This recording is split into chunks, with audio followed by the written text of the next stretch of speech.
कक्षा में आप सभी का एक बार पुनः स्वागत। हम लोग चर्चा कर रहे थे कहानी वापसी।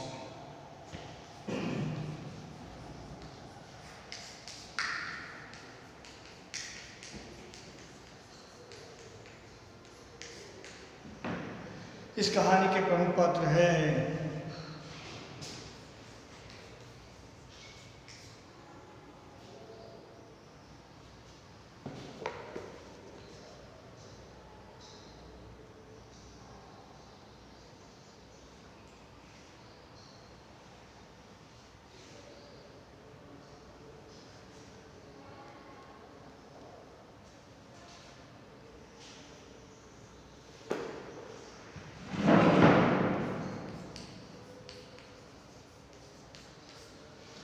गजाधर बाबू अपने जीवन में 35 वर्षों तक रेलवे में नौकरी की है। रेलवे नौकरी के उपरांत वो अपने घर परिवार के साथ रहने के लिए चले जाते हैं और वहाँ पर घर पहुँचते हैं तो घर की माहौल अलग स्थिति में है और उनके बच्चे अपने अपने कामों में बिजी हो जाते हैं और उनकी जो पत्नी है जो एक समय उनके लिए समय बिताती थी, उनके लिए गर्मा गर्म पकवान परोसती थी, लेकिन आज उनकी स्थिति ऐसी हो गई है कि एक कप चाय देने वाला भी उनके लिए कोई प्राप्त न था।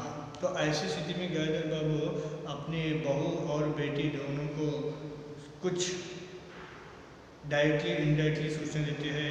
अपनी बेटी बसंती से कहते हैं कि तुम्हारी माँ अब बूढ़ी हो गई है कि सवेरे का भोजन तुम पकाया करो, सवेरे का भोजन तुम्हारी भाभी पकाएगी और शाम का भोजन का जो प्रबंध है, व्यवस्था है, वो तुम्हें करना है।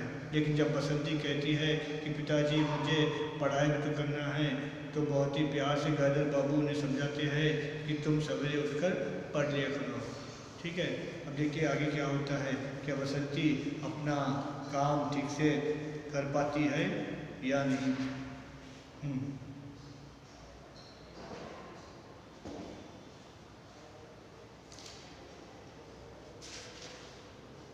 यस, बसंती चुप रह गई। उसके जाने के बाद उसकी माँ ने धीरे से कहा, पढ़ने का तो बहाना है, कभी जी ही नहीं लगता। लगे कैसे, शीला से ही फुर्सत नहीं, बड़े बड़े लड़के हैं उनके घर में, हर वक्त वहाँ घुसा रहना मुझे नहीं सुहाता, मना करूं तो सुनती नहीं। तो देखिए, तो माँ स्वयं कहती है बसंती के बारे में, वो तो केवल बहाना बनाती है पढ़ने का लिखने का, लेकिन एक्चुअली उसका इंटेंशन कुछ और है, क्योंकि वो पढ़ना लिखना नहीं चाहती। क्योंकि हमेशा जो है ना, जो पड़ोस में जो शीला है उसी से उसको फुर्सत नहीं, क्योंकि हर समय उन्हीं के घर रहती है जब भी उसको फुर्सत मिलती है। और माँ को ये बिल्कुल पसंद नहीं था।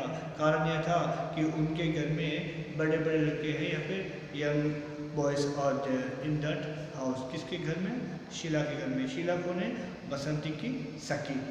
तो अब कोई भी यंग कन्या, कोई भी जवान कन्या, कोई भी सयानी कन्या क्या पड़ोस में आकर घंटों तक रहे, ये कोई अच्छी बात है क्या? नहीं ना। इसलिए माँ को भी वो पसंद न था। नाश्ता कर गजाधर बाबू बैठक में चले गए। घर छोटा था और ऐसी व्यवस्था हो चुकी थी कि उसमें गजाधर बाबू के रहने के लिए कोई स्थान न बचा था। देखिए, तो घर बहुत छोटा था और हर कोई ऑलरेडी अपने अपने कमरों में सेटल हो गए थे।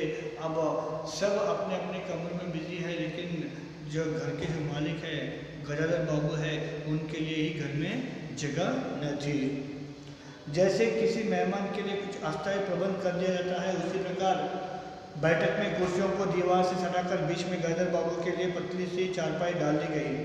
गजाधर बाबू उस कमरे में पड़े पड़े कभी कभी अनायास ही इस अस्थायित्व का अनुभव करने लगते।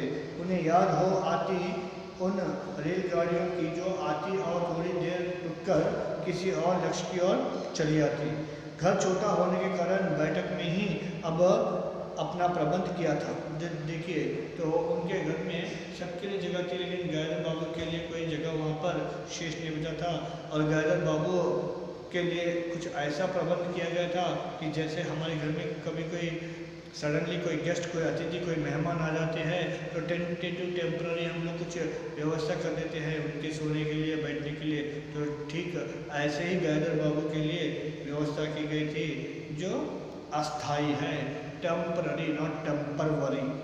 तो टेम्पररी व्यवस्था कर दी गई थी और हाल में, बैठक मतलब हाल में कुछ कुर्सियों को दीवार से सटा दिया गया है और एक चारपाई डाल दी गई है, तो वही उनके लिए रहने की जगह, वही है उनका कमरा। बैठक में ही एक कोने में एक चारपाई मतलब लाइक बेड होता है लेकिन थोड़ा अलग होता है, एक व्यक्ति सोने के लिए चारपाई।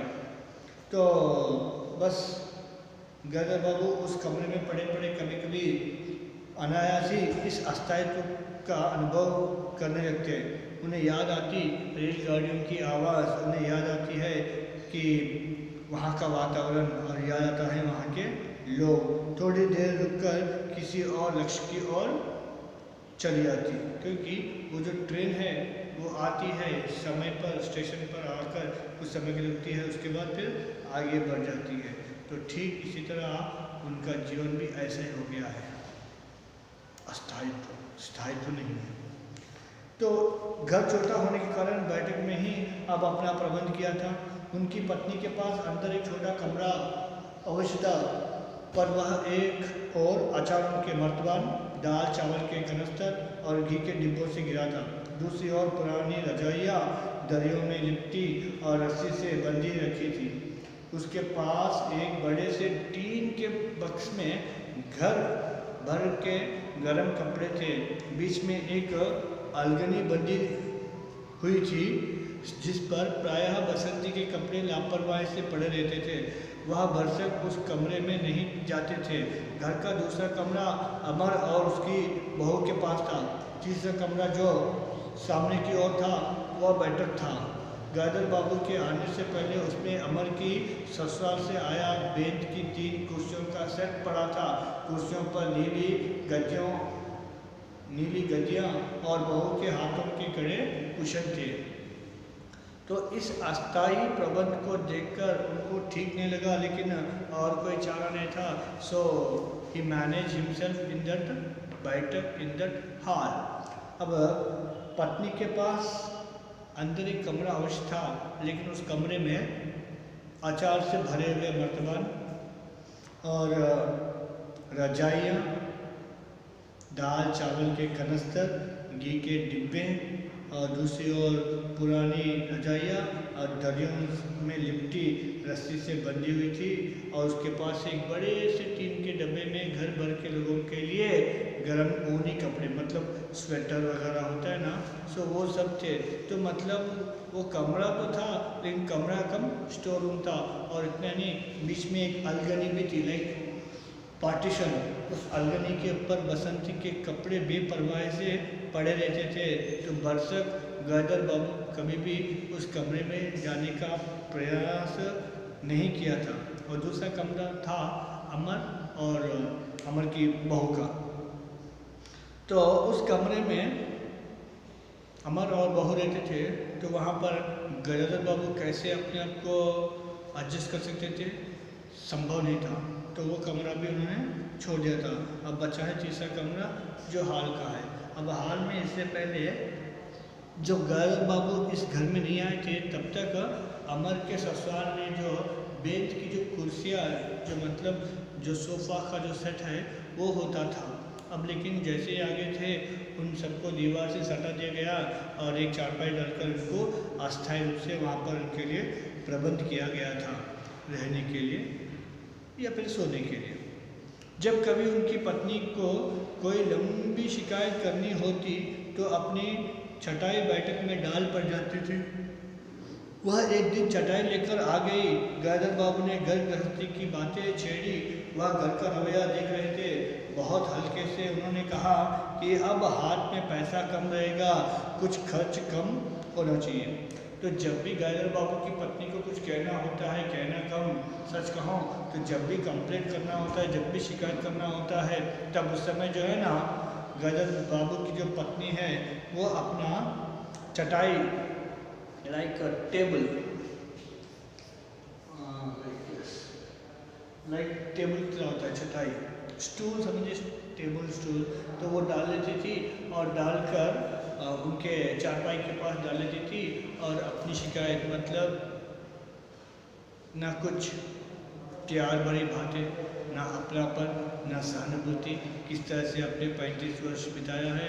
उसके बाद में कोई बातचीत नहीं है, बातचीत है तो केवल शिकायत, ओनली कंप्लेंट। जब भी कंप्लेंट करना है तो उनके चारपाई के पास अपनी छटाई डाल लेती थी और शुरू कर देती थी अपनी शिकायतनामा। तो और इतना ही नहीं, और घर गृहस्थी की बातें छेड़ती है। तो जब घर गृहस्थी की बातें छेड़ी जा रही थी तब गायदर बाबू ने कहा था कि अब हाथ में पैसा कम रहेगा क्योंकि अब मैं रिटायर्ड हो गया हूँ। क्योंकि जब रिटायरमेंट से पहले जो पैसा मिलता था, जो तनख्वाह मिलती थी, अब उसमें आधा तनख्वाह मिलता है। आफ्टर रिटायरमेंट जनरली सरकारी अधिकारियों को या फिर सरकारी कर्मचारियों को फुल प्लेज काम करते हैं तो आधा या फिर उससे कम ही मिलता है, लेकिन उससे ज़्यादा नहीं मिलता है। मान लीजिए कि जब नौकरी करते थे जब 10 रुपये मिलता था, अब आफ्टर रिटायरमेंट ओनली 5 रुपीज़ या उससे कम, क्योंकि it's based on that service. पूरा सर्विस करे हैं तो आधा तनख्वाह मिलती है, नहीं तो उससे भी कम ही मिलता है। मतलब 3 रुपये 4 रुपये भी मिलने की संभावना होती है। इसलिए गायदर बाबू अपनी पत्नी से कहते हैं कि अभी हमें संभल कर खर्च करना चाहिए क्योंकि अभी हमारे हाथ में पैसे कम रहेंगे। सभी खर्च तो वाजिब है, किसका पेट काटूं, यही जोड़ गांठ करते बूढ़ी हो गई, न मन का पहना न ओढ़ा। तो देखिए, तो जैसे उन्होंने कहा था कि we are suppose to control money या फिर एक्सपेंसेस, तो उनकी पत्नी कहती है गायदर बाबू की कि कौन सा खर्चा कम करो, सभी तो वाजिब है। वाजिब मतलब everyone is essential and necessary. तो किसका पेट काटूं, किसका खर्चा कम करूं, सभी तो कंपलसरी है। और यही काम करते करते, इसे कोई ऑर्गेनाइज करते करते मैं बूढ़ी हो गई, ना मन का पहना ना ओढ़ा। मतलब मैं अपने लिए बहुत कम खर्च करती हूँ, मैं तो सब घर परिवार के लिए खर्च करने वाली महिला कहकर वो अपने आप के बारे में कह लेती है। गदाधर बाबू ने आहत विस्मृत दृष्टि से पत्नी को देखा, उनसे अपनी हैसियत छिपी न थी। उनकी पत्नी तंगी का अनुभव कर उसका उल्लेख करती, यह स्वाभाविक था, लेकिन उसमें सहानुभूति का पूर्ण अभाव गायदर बाबू को बहुत खटका। उनसे यदि राय बात की जाती कि प्रबंध कैसे हो तो उन्हें चिंता कम संतोष अधिक होता, लेकिन उनसे तो केवल शिकायतें की जाती थी जैसे परिवार की सब परेशानियों के लिए वही जिम्मेदार थे। बिल्कुल हर घर परिवार में ये स्थिति होती है। अब यहाँ पर भी स्थिति कुछ अलग है। गायदर बाबू को उस समय बहुत दुख होता है कि जब पत्नी सलाह मशवरा करती, हाँ ठीक है, जैसे आप कहते हैं कि अभी रिटायरमेंट हो चुके हैं, पैसे कम आते हैं, तो हम लोग राय मशवरे के साथ किस विषय के ऊपर, किसके ऊपर ज़्यादा खर्च करना है, किस खर्चे को रोकना है, तो ये अलग बात है। मतलब सलाह मशवरा करते तो बात अलग होती, सहानुभूति की भावना होती तो बात अलग होती, लेकिन यहाँ पर तो केवल कंप्लेंट ही है, तो यह बात उनको अच्छा नहीं लगा। और इतना ही नहीं, हर एक बात के लिए इस प्रकार से कंप्लेन करती थी कि घर में जो भी परेशानी है उसके लिए जिम्मेदार बाबूजी है, गदाधर बाबूजी है। तो ऐसे जब कहती थी तो उनको बहुत ही दुख होता था। तुम्हें किस बात की कमी है अमर की माँ, घर में बहू है, लड़के बच्चे हैं, सिर्फ रुपये से ही आदमी अमीर नहीं होता, गदाधर बाबू ने कहा और कहने के साथ ही अनुभव किया। यह उनकी आंतरिक अभिव्यक्ति थी, ऐसी कि उनकी पत्नी नहीं समझ सकती। हाँ, बड़ा सुख है ना बहू से, आज रसोई करने गई है, देखो क्या होता है, कहकर पत्नी ने आंखें मूंदी और सो गई। गायदर बाबू बैठे हुए पत्नी को देखते रह गए। यही थी क्या उनकी पत्नी, जिसके हाथों के कोमल स्पर्श, जिनकी मुस्कान की याद में उन्होंने संपूर्ण जीवन काट दिया था। उन्हें लगा कि वह लावण्यमयी युवती जीवन की राह में कहीं खो गई और उसकी जगह आज जो स्त्री है वह उनके मन और प्राणों के लिए नितांत अपरिचित है। गाढ़ी नींद में डूबी उनकी पत्नी का भारी सा शरीर बहुत बेडौल और कुरूप लग रहा था, चेहरा श्रीहीन और रुखा था। गायदर बाबू देर तक निस्संग दृष्टि से पत्नी को देखते रहे और फिर लेटकर छत की ओर ताकने लगे। देखिए तो जैसे ही उन्होंने हर एक विषय के लिए गैदर बाबू ही जिम्मेदार है, कुछ इस प्रकार कह रही थी, मतलब अप्रत्यक्ष रूप से जब ऐसा कुछ कह रही थी तो उनको अच्छा नहीं लगा। और गैदर बाबू ने फिर भी शांत स्वभाव के साथ उन्होंने कहा है कि तुम्हें किस चीज़ की कमी है अमर की माँ, घर में बहू है, बाल बच्चे हैं और सारी सुख सुविधाएं भी ऑलमोस्ट आपके पास है, फिर तुम्हें किसकी आवश्यकता है? क्योंकि केवल पैसों से ही आदमी इंसान सुखी नहीं होता है, क्योंकि केवल धन मात्र से ही, केवल पैसों से ही अगर मनुष्य सुखी हो जाता तो आज संसार के बहुत सारे लोग सुखी हो जाते हैं। एक्सेक्ट। क्या धीरूभाई अंबानी खुश नहीं होता? क्या बिल गेट्स खुश नहीं होते?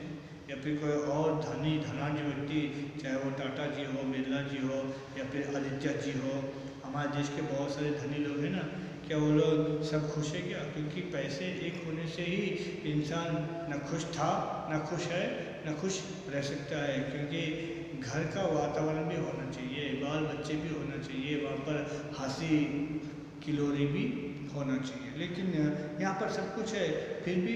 और गैदर बाबू ने कुछ कहा और कहने के साथ ही कुछ अनुभव भी किया है कि तो जैसे उन्होंने कहा तो उनकी पत्नी कहती है हाँ बड़ा सुख है, बहुत सुख है ना। अब देखो बहू से मुझे कितना सुख है, आज गई है रसोई में, पता नहीं क्या करेगी। और कहकर पत्नी आंखें मूंद ली, आंखें बंद कर ली, कुछ समय के लिए वो झपकिया सो गई है। और जैसे वो थोड़ी बहुत नींद में चली गई थी तो गैदर बाबू बैठे बैठे अपने पत्नी को देखते रहे, क्या ये वही युवती है जो लावण्यमयी युवती, जो सुंदर शोभायमान दिखने वाली, क्या यही युवती है कि जिसकी स्पर्श से या जिसकी कोमल आंखों की मादकता के लिए मैंने अपने सर्वस्व जीवन को काट दिया था, त्याग दिया था, क्योंकि दूर रहते हुए? क्या ये वही है? क्योंकि जिस युवती के बारे में मैं कल्पना करता था वो कोई और है, यहाँ पर कुछ और दिखाई दे रहा है। क्योंकि वो सुंदर सुकोमल था, अभी न इसके शरीर में सुंदरता है और ना ही वो वाणी में कोमलता है। अब जब वो गाड़ी नींद में चली गई है तो गैदर बाबू उनको देखते हैं तो वो तो बहुत सुंदर थी, लेकिन ये तो अब बेडौल बन गई है। मतलब जनरली स्त्रियों में after certain age they become fat in generally, हर एक स्त्री ऐसी होती है, मैं ऐसा नहीं कहूँगा, लेकिन इन जनरली, क्योंकि एक खाए या फिर बिना खाए, ज़्यादा आराम या कम आराम, जनरली स्त्रियाँ पुरुषों में ज़्यादा ओबेसिटी को फेस करते हैं, मोटापा जल्दी आता है। तो यहाँ पर उनकी पत्नी का शरीर भी जो है ना, उनको कुछ कुरूप लग रहा था, मतलब एक प्रकार का असुंदरता दिखाई दे रही थी, क्योंकि उनका शरीर बेडौल हो गया था और जो चेहरे के ऊपर श्री था, अभी वो श्री नहीं है, श्री मतलब होता है लक्ष्मी, अब ये श्रीहीन दिखाई देती है और ऊपर से उनका चेहरा भी रुखा था। गदाधर बाबू कुछ देर तक अपनी पत्नी को देखते रहे और उसके बाद फिर छत की ओर देखने लगे। अंदर कुछ गिरा और उनकी पत्नी हड़बड़ाकर उठ बैठी, लो बिल्ली ने कुछ गिरा दिया शायद, और वह अंदर भागी। थोड़ी देर में लौटकर आई तो उनका मुंह फुला हुआ था, देखा बहू को चौका खुला छोड़ा ही बिल्ली ने दाल की पतीली गिरा दी। सभी तो खाने को है, अब क्या खिलाऊंगी? वहाँ सांस लेने को रुकी और बोली, एक तरकारी और 4 पराठे बनाने में सारा डिब्बा घी उंडेल कर रख दिया। जरा सा दर्द नहीं है, कमाने वाला हाथ तोड़े और यह चीज़ें लुटे। मुझे तो मालूम था कि यह सब काम किसी के बस का नहीं है।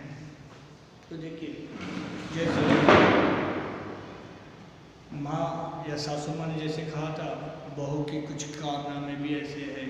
और अचानक जब वो सो गई थी और गदाधर बाबू छत की ओर देख रहे थे कि किचन में से, रसोई में से कुछ गिरने की आवाज़ आती है और ये बेचारी की नींद टूटती है और वो अंदर प्रवेश करने की कोशिश करती है। जैसे वो किचन में प्रवेश करती है तो देखती क्या है, जो दाल की जो पतीली है बिल्ली ने उसे नीचे गिराया था और ये गई है एक तरकारी और 4 पराठे बनाने के लिए और सारा घी का डिब्बा उंडेल दिया है। देखिए, मतलब एक समय का भोजन में ही सारा घी खर्च करती है। इसलिए तो वो कहती है कि ये काम किसी और का नहीं हो सकता है, केवल मैं अकेली हूँ जो इस पूरे गृहस्थी को संभालती आ रही है। गदाधर बाबू को लगा कि पत्नी कुछ और बोलेंगी तो उनके कान झंझना उठेंगे। ओंठ बीच करवट लेकर उन्होंने पत्नी की ओर पीठ कर ली।